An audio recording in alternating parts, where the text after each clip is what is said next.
Hello everyone. Thank you for coming to my presentation. Today I will be presenting AI Thermometer, which is my project built using NVIDIA Jetson Nano. First, allow me to share a few words about myself. My name is Tomasz Lewicki. I have a bachelor's degree in robotics and have recently graduated with a Master's of Computer Engineering from San Jose State University. My interests include autonomous robotics, computer vision, and generally the things that happen on the intersection of AI and robotics.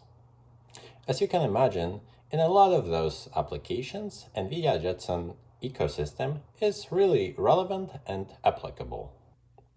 AI Thermometer is a Jetson Nano-based project capable of contactless temperature measurement on one or even multiple subjects in the scene.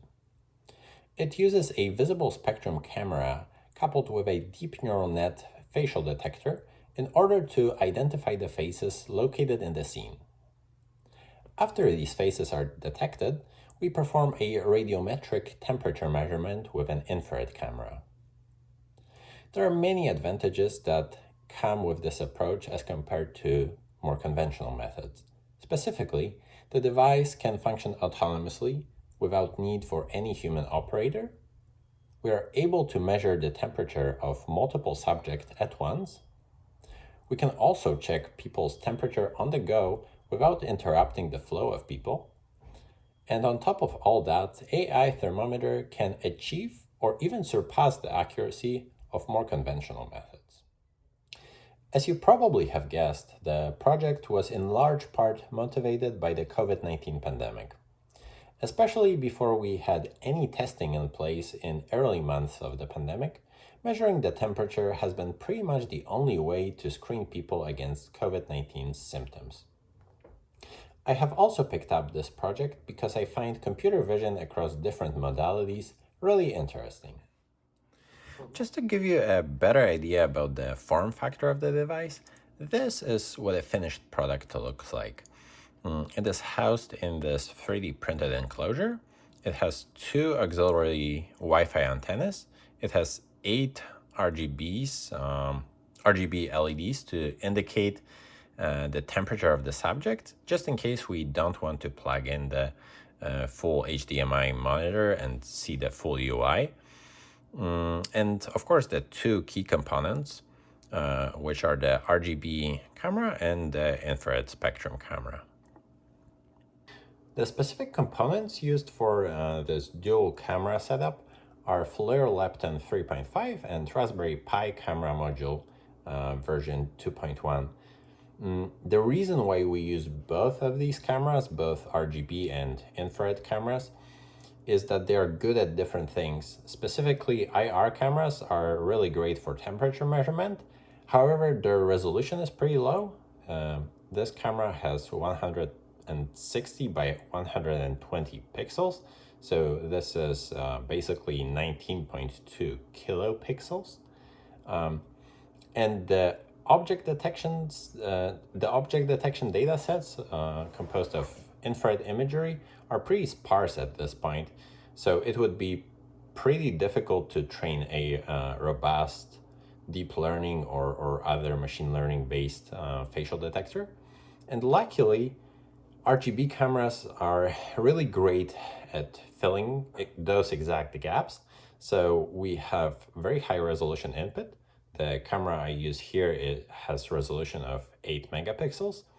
There's a lot of great open source deep learning architectures to choose from for the purpose of facial detection, as well as there is a lot of well-established facial detection data sets to choose from, and this is basically why we use two cameras in this system.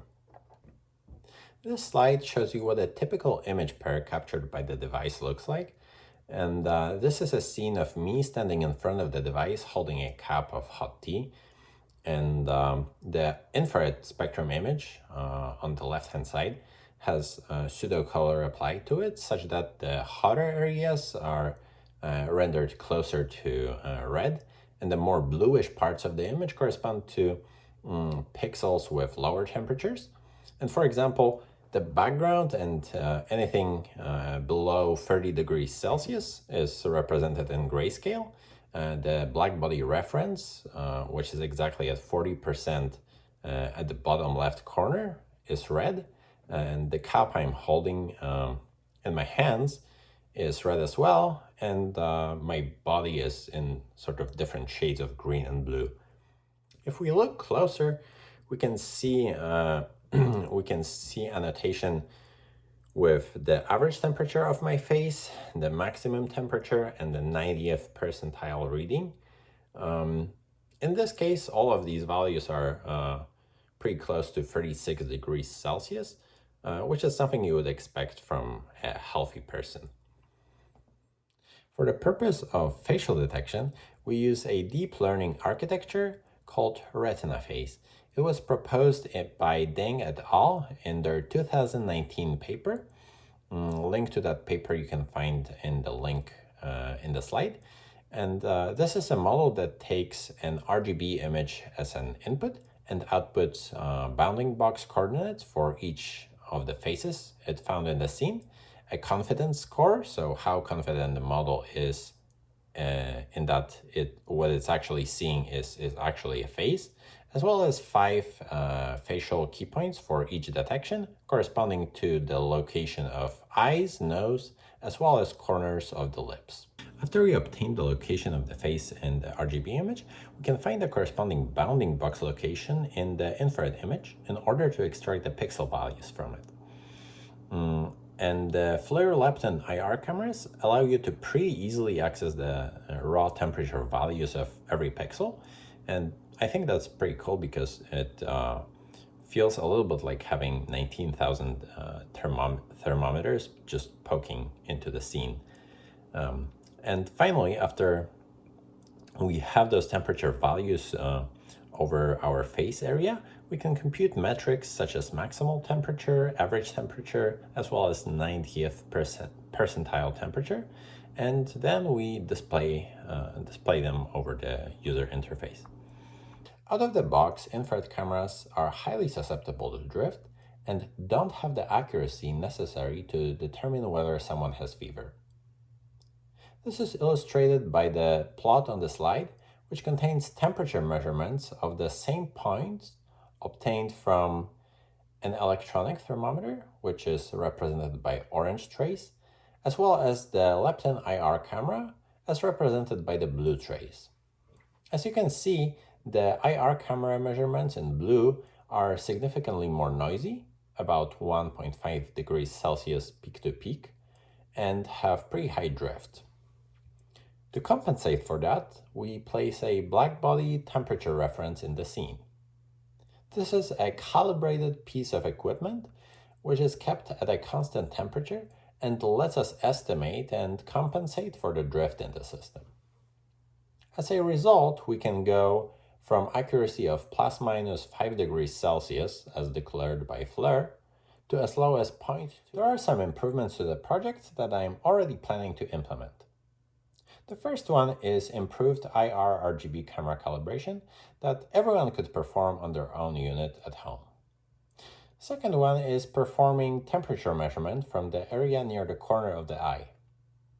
Medical researchers working with IR cameras for fever detection found out that measurement performed near the corner of the eye is the best estimator of the core body temperature and allows to most reliably determine whether the person has elevated body temperature. Given that we already have the eye key point location from the retina phase key point detection, it would be pretty interesting to see whether we can reliably get the temperature from the corner of the eye. If the work presented here today seems interesting to you, feel free to check out this project on GitHub. Consider leaving a star, and if you decide to build a unit yourself and run into any issues, I'd be more than happy to help you work out the problems and get you up to speed with the project. For now, thank you for tuning into my presentation, and now I will show a short demo of the project in action, and after that I would love to answer any questions you guys might have.